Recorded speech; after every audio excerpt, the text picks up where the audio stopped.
When you sign off on an ocean freight rate, you probably think the hard part of your budget is locked in. But a few weeks later, when the final invoice hits your desk, there's a floating line item that completely blows past your projections: the fuel surcharge. Carriers call it BAF, or bunker adjustment factor. They claim it's a non-negotiable, fluctuating cost calculated purely on the global price of marine fuel. But here is the inside secret they don't want you to know. Your freight forwarder might be using that exact surcharge to quietly pad their own profit margins. Welcome back to the Freight Rate Specialist, where we pull back the curtain on global logistics to protect your business's bottom line. If you watched our last video on the £500 a day demurrage trap, you know that back-end fees are where shipping profitability goes to die. Today, we are tackling the front-end trickery, fuel surcharges. I'm going to show you exactly how BAF is calculated, how to spot an artificially inflated surcharge, and the simple question that forces your provider to lower your bill.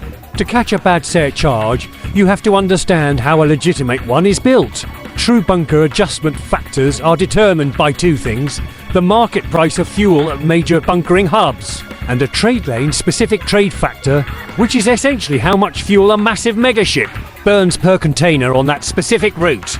Because fuel prices fluctuate, carriers update this rate monthly or quarterly.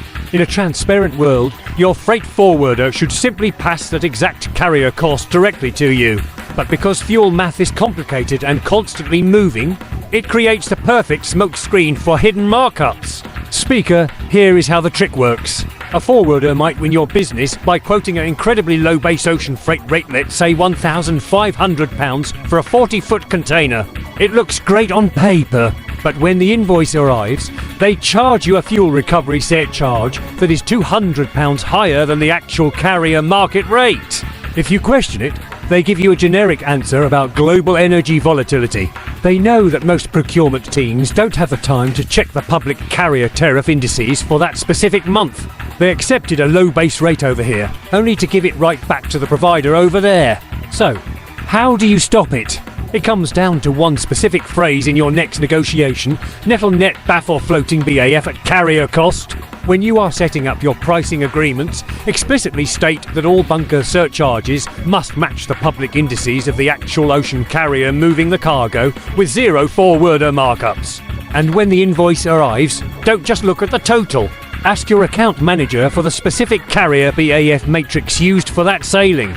The moment they realise you know how to look up the true carrier tariff, the accidental errors on your bills tend to disappear.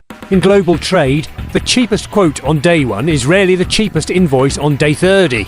Master the components of your rate, and you master your supply chain. If you want to keep auditing your invoices like a pro and avoiding hidden logistics costs, hit that subscribe button right now. Drop a comment below if you've noticed your shipping surcharges creeping up lately, and let's figure out if you're overpaying. I'm the Freight Rate Specialist. Thanks for watching, and I'll see you on the next market update.